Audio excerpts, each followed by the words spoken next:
په تاسو کې چا پوښتنه کړې وه چې ته کوم ځای پاتې کېږې؟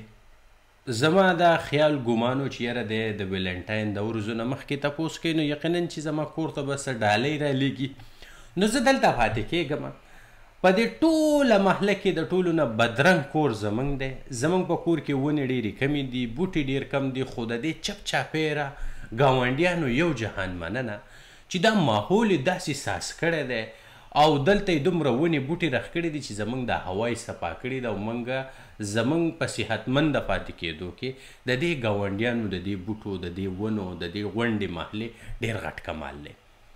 اوس زه چې بهر کله او هوا وګورم هغه وي 400 یا 500 پورې کاربن کریډټس د کاربن دغه چې دی هغه ډیټیکټ کوي. زه چې خپلې کمرې ته کله راشم نو دا زر له پاسه ته وخیږي. نو دې مطلب دا دی چې زما د بهر هوا ډیره صحتمنده ده بنسبت د دې کمرې. اوس ته به وایې چې تا څه کاربن نښ کړي دي. نو زه چې کوم ساه اخلمه دا ما اکسیجن خپل وجود ته دننه کو. اوس دا اکسیجن چې دی واپس نه راوځي، دی ستا د وجود هرې ذرې ته ځان رسوي، نوک ته ځان رسوي، یختو ته ځان نه رسوي. وبخه زما په سر یخته نشته نو ځکه درته دا یخته یادومه. دا کم ګیس چې زه واپس خارجوم یا هوا چې زه واپس راوکږم دې ته وایي کاربن ډای اکساید. دا په دې روډونو چې کم ګاډي ګرځي، دا کم جازونه چې ولځي، دا سمندري جازونه، څومره فیکټرانې چې دي، دا اور چې تاسو بلوئ، دا لیټ چې لګېدلی وي، دا هر شی چې دی کاربن ډای اکساید خارجوي او داسې تاسو ته د ماحول آلوده کوي. اوس د خدای دې سیستم ته ګورئ، دا خو داسې نه ده چې بس لکه موږ به اور هم نه بلو، ګاډی به هم نه چلو، په جاز کې به هم نه ځو، ساه به هم نه اخلو. نه، خو د هغې یو الټرنیټیو یو حل خو وي که نه. اوس چې زمونږ څنګه اکسیجن ته ضرورت دی او موږ اکسیجن نه کاږو، داسې ونې دي چې هغه کاربن ډای اکساید راکاږي او بیا اکسیجن د هغې په بدل کې خارجوي. نو تاسو به دا سوچ هم کوئ چې یاره دا خو اسان کار دی، کاروبار شروع کوو، ماحول ګنده کوو او ځه. نه، د یونایټډ نیشن قانون دا دی چې ته څومره کاربن رغې او د ماحول پې آلوده کې د هغې په بدل کې به ته هغه امره ونینالی چې هغه اکسیجن دغه کې او دغه کاربن ډای اکساید واپس ځان ته راکاږي چې د ماحول د دې ګندګۍ نه بچ شي. اوس تاسو به سوچ کوئ چې دا خلک خو به دومره وزګار نه وي دا کمپنیانو والا چې یاره بیلچې ته ښځ به یې راغستې او په غرونو په لارو کوڅو کې به ګرځي چې چل کې موږ ونینالو. نه، د دې دپاره دې بیا غټې غټې پروجیکټې ګوري. اوس د عمران خان بلیون ټری پروجیکټ چې و هغه هم د دې کاربن کریډټ حصه وه چې د بهر ملک نه پې دغه د کاربن دا ټیکس چې دی دا راوړي. اوس کاربن ټیکس څه شی دی؟ تاسو چې کله دغه وکئ که نه د جاز ټکټ اخلئ، تاسو چې نوی ګاډی اخلئ په دې کې تاسو کاربن ټیکس ورکوئ. په اسانه درته ووایم دا وخت په پیک کې د دوبۍ ایکسپو ده. د دوبۍ په ایکسپو چې کله تاسو ټکټ اخلئ په هغې کې هم $1 ستاسو نه د گرین دوبۍ په نوم اخلي. د هغې صرف او صرف دغه مقصد دی چې تاسو به په جاز کې راغلی یئ، په ګاډي کې به راغلی یئ، تاسو به په خپله هوا خارجه کړې وي او دا ماحول چې د دوبۍ دی دا تاسو ګنده کړی دی.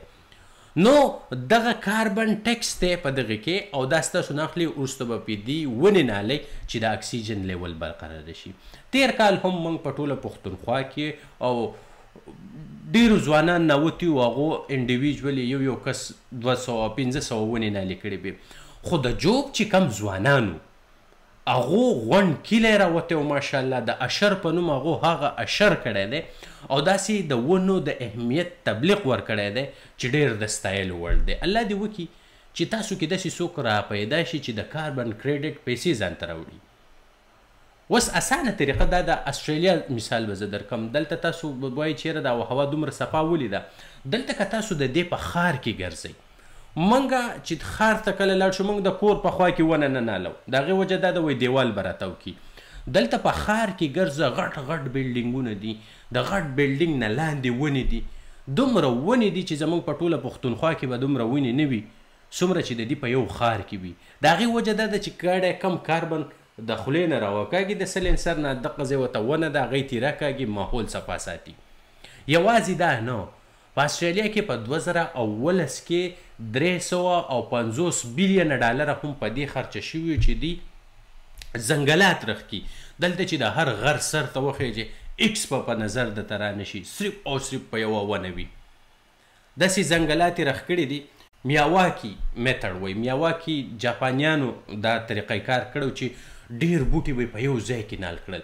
اوس میاواکي میتډ داسې دی چې دوه بوټي تا یو بل ته نږدې نال کړل، یا ډېر بوټي هغه چې یو دی بل ته ګوري او یاره دی خو غټ شو، نو د دې یو بل سره مقابله ایره سي زموږ د پښتنو په شان، د یو بل نه سوځي او دا زر زر غټیږي.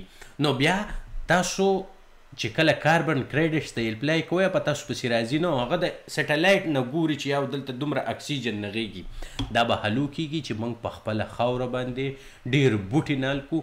تاسو بیا انډیویجولي جدا جدا هم خلک ورته ویلی شي چې یاره دا زما ذاتي دغه د ونې دي ځنګلات دي، ماله دومره پیسې راکوئ ابه درکوئ. عمران خان تی هم ډېرې پیسې اخیستې دي، خو د بده مرغه چې د دې سره ریکارډ نه دی چې په دې بلین ټری پروجیکټ کې څومره ونې نالې شوي او څومره اکسیجن نغی، دا شی وایي کړکۍ کوله وهه. نو خو بیا هم ستاینه کوو، څه نه څه کار خو به شوی وي.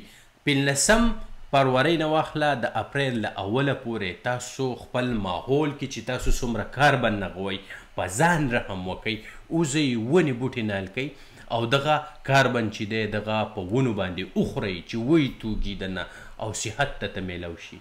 الله دې وکړي چې موږ د اپریل پورې ډېرو نه ډېر ونې نالې کړو. که د چا سره ډېرې پیسې وي هغه غټ غټ ځنګلات